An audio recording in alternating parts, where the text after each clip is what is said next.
Yeah. Let's say in the Bears board, Dallas Turner's the best defensive player in the draft.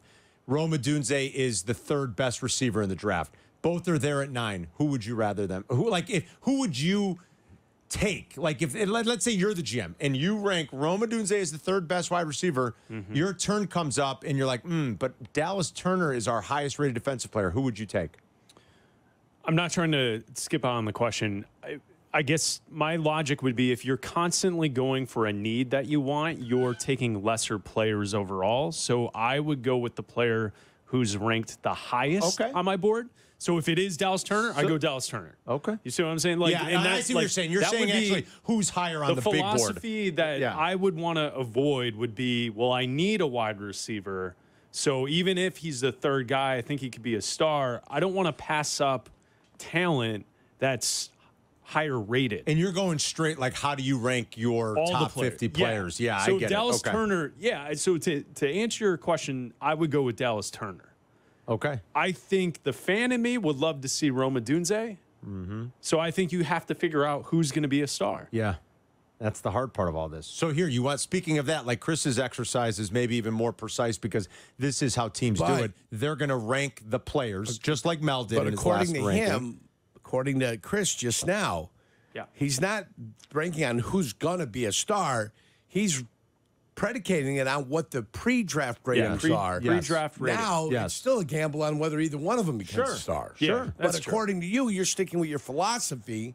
You know that if you take Dallas Turner, you know that you're sticking with your philosophy that you've taken the best player on the draft board, even though it's not a position of need. And to Carmen's point, if Dallas Turner is the highest rated defensive player, but on the big board, he's rated 15th, you go wide receiver. Which you take the third wide receiver. You take that player. Yes, which he very well could be. So here, you want Mel's latest?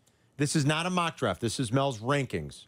This is similar to what teams are going to do. Right. How they rank their players. Just rankings. Caleb Williams, number 1, best player in the draft. Jaden Daniels, number 2. Marvin Harrison, number 3. And this is where what Chris was talking about comes into play exactly. He's the second receiver, but he's the 4th best player, according to Mel Kiper, Rome Odunze. Malik Neighbors, 5. Drake May, 6. Brock Bowers, 7. Joe Alt, 8. Dallas Turner, coincidentally enough, 9. Again, this isn't a mock, but Dallas Turner, 9. Fatanu, 10. Latham, 11. Latu, 12. Fashanu, 13. Cooper DeJean, how about that? 14. J.J. McCarthy, 15. Boy, that seems ambitious. But so you go with Odunze. If that's the decision. That's you go it. And it just made it for you. There you go. 312-332-3776 is the number if you want to ring us up. 2 days away from the draft. Carl's in Dixon. What's up, Carl? Amat Rekana. How are you? Amat Rekana? Yes. What's up? That's your nickname. Thank you. So I got some, we're coming up on draft day. I got some couple of GM hypotheticals I want to run by you, okay? All right. So the first offer I got, and just let me finish. I kind of know, there's probably going to be some, pushback. But if you're at number 9, and here's the deal, the Vikings want to move up to 9, but I want to give you the first round number 23 overall pick, and we'll give Minnesota our Carolina second rounder next year. So we move back 2 spots. Now we got a second first round pick in number 23 because Rome Odunze was on the board and Minnesota said they really want him, or Alt if that's your guy. So we're giving up on Alt. We're giving up on Odunze. We're only moving back 2 spots where we can still get Fuaga, Fashanu, or Verse if that's our guy. And now we have a 23 pick that we can address with maybe a possible center, someone like Fatanu, and possibly even get other offers. Are you taking the deal and giving up on Alt or Odunze and giving him to Minnesota in exchange to have the number 11 and number 23 overall pick? I'm going to say no. Yerk? I like it. Yes. You do? Yeah, I like it.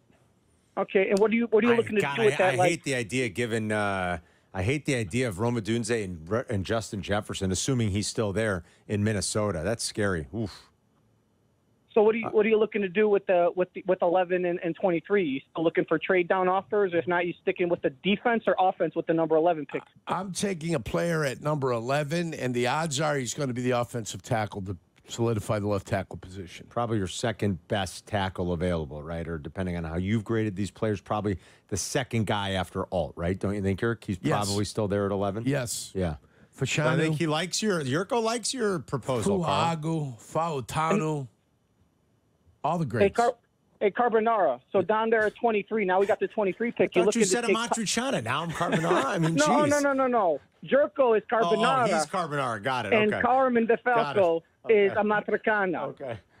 Those are your nicknames I give you guys when I talk to you about my dad. I do. Carbonara was in there talking about the 80s again. Who am I taking at 23, you're asking? Yeah. Are we going Chop center Robinson. Chop Robinson at 23. Chop Robinson. That's not a bad plan, though, Jurk. I got to give it to you. You came up with a couple likely possibilities if they were to execute something like that. Carl, did you have another hypothetical you wanted to throw at us? Yeah, I did. Okay, go ahead. Regardless of whether Atlanta gets disqualified a pick, let's say the 7th pick is up and Alt's available, and Tennessee is willing to move down because they want to draft, they want to get assets, they want to blah, blah, blah. Are you willing to move up from 9 to 7 to get Alt, but Tennessee wants to do a swap with you next year where they get your Carolina 2nd round pick in exchange for a 3rd. So we're going to move back around, and they're going to gain a round. I'm not moving up one position. If Atlanta loses their draft choice, we'll find out about that before the draft. It sounds like it, yeah. Yeah. No, I'm not moving up one. Tennessee doesn't want to take them. They want to drop back and say, okay, you can have them. Or, in their scenario, then it means somebody else is trying to move up to number 7 to get Joe Alt. Okay, in that scenario, hey, we're taking phone calls. If you want to get this guy, you've got to trade with us. I'd say no. I'd sit there at 8, and I'd draft who I want to draft. Okay. We can take more hypotheticals. 'Tis the season. We got 2 days until the start of the draft. Justin's in Oak Brook. What's up, Justin?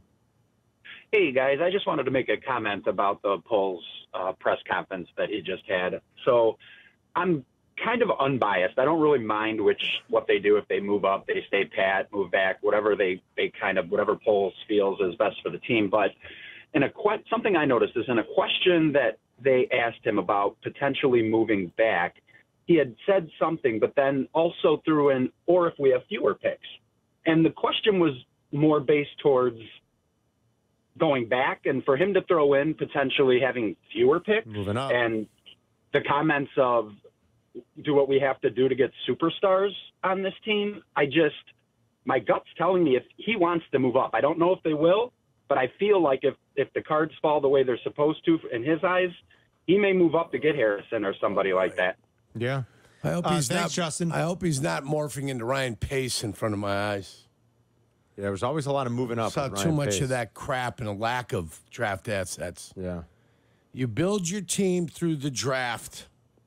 You fine-tune your team in free agency.